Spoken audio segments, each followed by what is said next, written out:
and welcome to Primetime, bitch! Hier on était sur les zombies nazis, aujourd'hui c'est parti pour des flics zombies made in 80 avec Flic ou Zombie. L'un de mes films favoris en matière de mangeur de cerveau de mon enfance.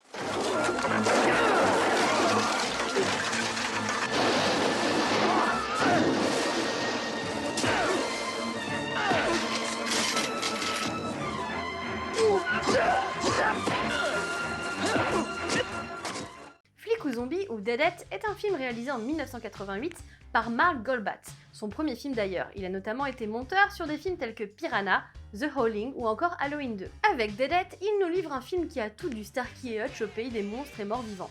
Mais c'est aussi une relecture du mythe de Frankenstein qu'il nous offre, une version plus moderne du docteur Frankenstein et de son monstre.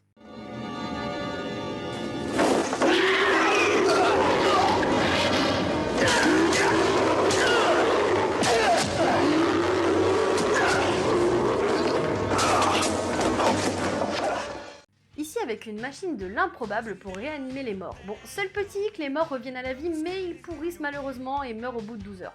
Une réanimation flash quoi.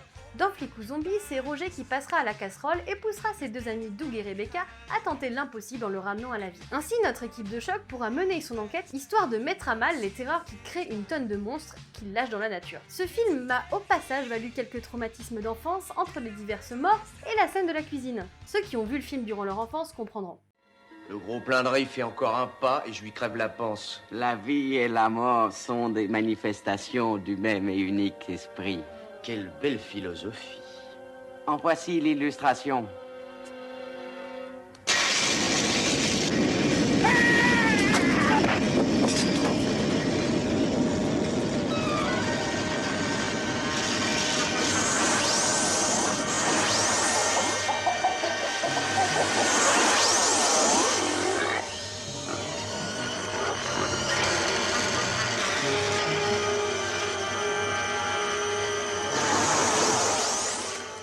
Enfin, Flic ou Zombie, c'est la version zombiesque des flics à Miami, le tout avec un Vincent Price en fervent défenseur de la vie éternelle. Au programme de l'action, des morts, des gros pistolets, des zombies et de la pourriture et des monstres.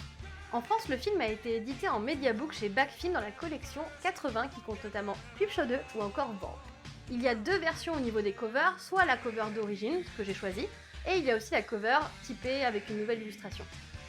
Il est à présent l'heure de la première des cartes blanches de ce calendrier inauguré par Thierry de la Bobine Hurlante. Et merci Mylène de me permettre de participer à cette première carte blanche sur ce calendrier de l'Avent horrifique. C'est un sacré honneur d'être là et je vais essayer de proposer quelque chose qui, je l'espère, fera envie. Pour ceux qui ne me connaissent pas, je suis Thierry de la Bobine Hurlante, un podcast qui parle de cinéma de genre. Et ouais, quand on est invité chez Welcome to Primetime Beach, on se refait pas. Et qui dit podcast dit pas de vidéo.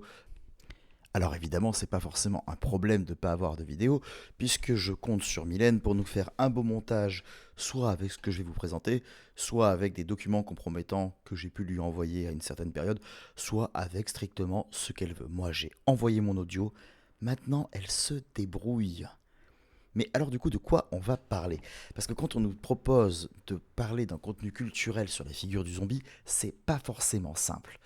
On pense à des films, on pense à des livres, on pense à plein de choses que beaucoup de gens au final connaissent, parce que c'est un imaginaire qui est assez commun. Et j'ai essayé de fouiller un petit peu dans ma mémoire, qu'est-ce que j'aime, de quoi je pourrais parler, qu'est-ce que je pourrais trouver d'original à vous présenter aujourd'hui. Alors au final, je sors pas tant des sentiers battus que ça, et je vous propose un jeu vidéo qui est assez connu, qui a bien marché en son temps, mais que peut-être certains d'entre vous n'auront pas fait, ou l'auront vu, et se demandent justement s'il est temps de franchir le pas ou pas. Et mon but c'est d'essayer de vous convaincre, mais j'ai pas beaucoup de temps pour ça, donc je vais essayer de faire vite.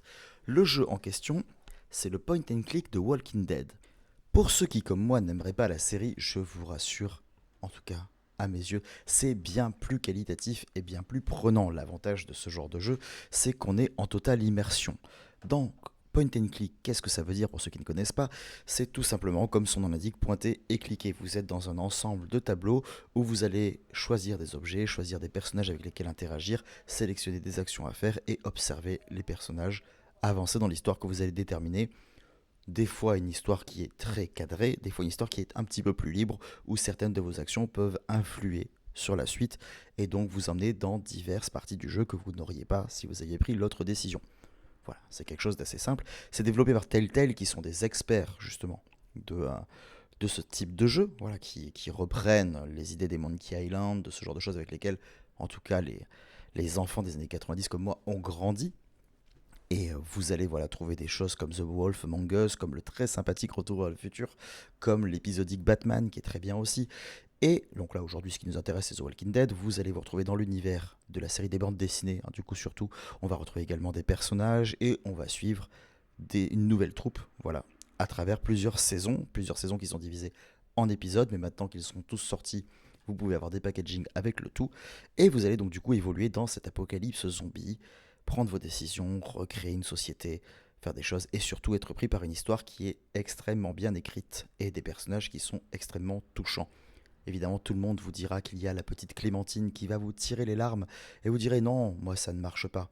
Mais pourtant, dès les premières heures, vous allez vouloir qu'elle survive, la petite Clémentine. Et évidemment, tous ses compagnons. Voilà, je n'en dis pas plus.